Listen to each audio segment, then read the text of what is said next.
Welcome sa Dries TV. Kung interesado ka sa ganitong news, huwag kalimutang isubscribe ang ating YouTube channel. Maraming salamat! So ayun, welcome back again sa ating YouTube channel mga kakimpaw, and sa update natin ito, ang pag-uusapan natin ay tungkol sa mga importanteng ganap kina Kim and syempre kay Paula Avellino. Pero bago po ang lahat, maraming salamat sa inyong patuloy na pagsuporta at pagsubaybay sa mga daily update natin. Kaya naman bilang pasasalamat, narito po ang mga napili kong komento patungkol yan sa naging previous update. Una komento mula po ito kay Lanivel Mikulov. Sabi niya, bilang avid fan ng Kim Pao, wala akong pagdududa sa kanilang dalawa. Dahil sa mga kilos nila, ipinakikita kung gaano nila kamahal ang isa't isa, kagaya ng sinabi ni Paulo. Kung ano ang pinaniniwalaan, yun na. Tama po kayo dyan, Ginang Lanivel Mikulov. Sa pinakikita po ni Kim and Paula Avellino, dapat hindi na po tayo magduda. Katulad nyo po, 'di ba? Understood na yung sa mga kilos, sa mga galaw na pinapakita nila. Alam na natin kung anong meron sa kanila, 'di ba? Alam na natin kung anong meron sa isa't isa. Kasi kahit wala po silang aminin, alam na po natin yan sa mga kilos pa lang po nila, mga kakimpaw, 'di ba? Pero yung iba kasi mapilit, gusto pa aminin si Kim and Paula Avellino, 'di ba? Doon pa lang sa sinabi ni Paula Avellino na kung ano ang pinaniniwalaan, yun na yun. 'Di ba? Understood na yun, mga kakimpaw. Kaya sa mga hindi po naniniwala dyan at gusto pa ng kumpirmasyon, hiyaan po natin sila. Basta tayo alam natin ang meron kina Kim and Paula Avellino at hindi naman po nila yun itinatago. Through their action, sa mga kilos nila, mga kakimpaw, andun yung caring. And syempre, pag may caring, may love. So, lagi po yung connected sa isa't isa. Pag may love, may caring. O, diba, mga kakimpaw? Ganun lang po yun, kasimple. Kasi hindi naman tayo magbibigay ng pagpapahalaga, pag-iingat, diba, sa isang tao kung hindi natin mahal. Para saan pa yung pagpapahalaga na yun kung wala namang palang nararamdaman na pagmamahal? 'Di ba, mga kakimpaw?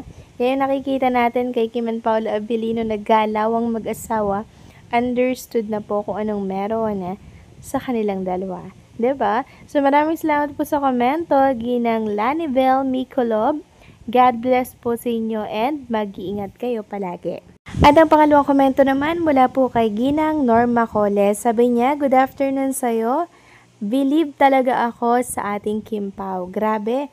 Namimigay ng libre, mga kakimpaw. Salamat sa inyong lahat. Di man kita nagkita-kita pero nadarama ko ang inyong kabaitan.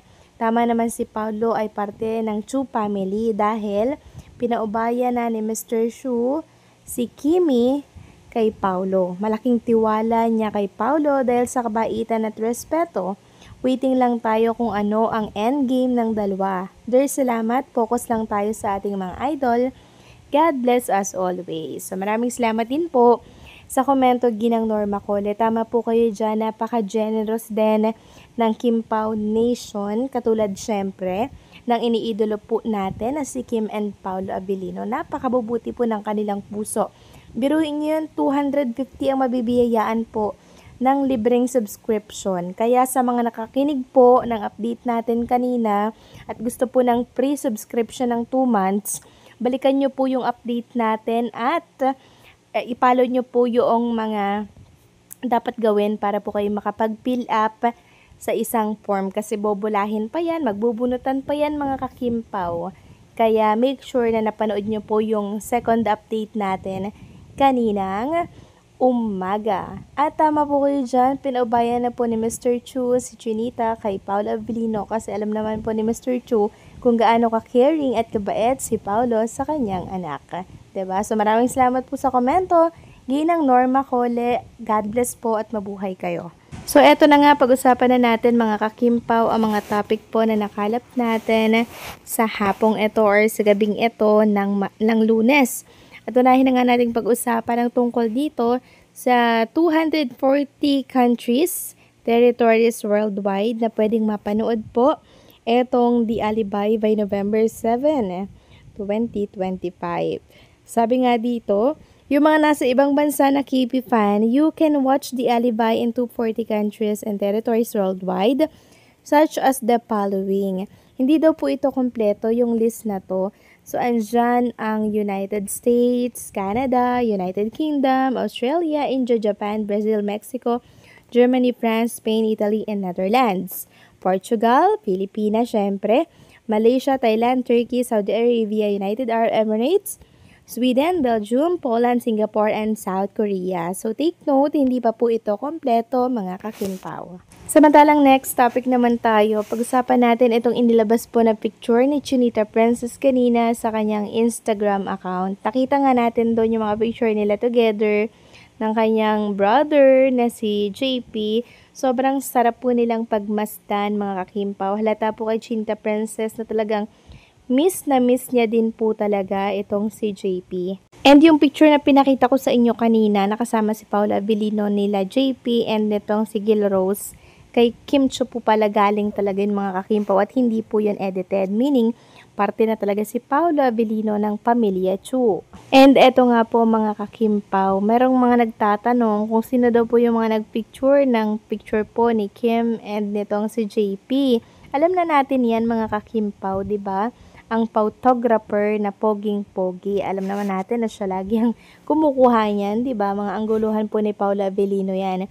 And then, si Kim Chiu po mga kakimpaw, naglabas po siya ng statement or pinakang caption para po dito sa mga picture na in-upload niya sa kanyang Instagram account. May inamin siya dito mga kakimpaw na tila baga merong pinagdadaanan si Kim Chiu, may problema po siya. Sabi kasi niya dito, kung makatawa tayo na para bang walang, ayan, syarap na lang daw siya mga kakimpaw. At makikita dyan sa pangatlong emoji na malungkot si Kim Chiu. Tapos may prayer, pang-apat. So alam na natin mga kakimpaw kung ano man yung problemang yan. Medyo mabigat po kasi hindi niya masabi. Sabi ba niya dito, life always has its surprises, but one thing I'll always be grateful for is having you as my little brother. Si JP. Even if our time together was short, we always managed to catch up like no time has passed. Thank you, John, for everything. I've said it many times, but I'll say it again. I'm so proud of you. You've become seeing you thriving on your own, treating me to food or coffee always. My heart melts every time. No words, just thank you. Most especially now, love you always. So happy to spend time with Gil and Mama Dom. Hope to see you again soon. Ito bang si JP. Tapos nagbasa nga po ako ng komento. Nabasa ko po yung comment ni Gil Rose. Sabi niya po, always great to spend time with you ate. Love having you as a sister. Thank you. Thank you fitting us in your busy schedule. Even if it was short, it was full of great memories. Love you always and God bless. And also, may message din po dito sa comment section si JP. Sabi niya, with a teary eye reading this, we're always here to help no matter what it takes and any time of the day. Balik-balik lang sa Canada, you will always have a family. Love you, Sisi. Till next time. So, ayan, mukhang alam na po ni JP yung problema ni Chinita Princess, mga kakimpaw, no? Sa word pa lang at sa emoji, alam na po natin na may pinagdadaanan si Chinita Princess. And hopefully po ay mapagtagumpayan ni Kim Chiu kung ano man po yung problemang kinakaharap niya po ngayon tungkol sa kanilang pamilya man yan or what. So anong sa inyo dito mga kakimpaw? Please comment down below.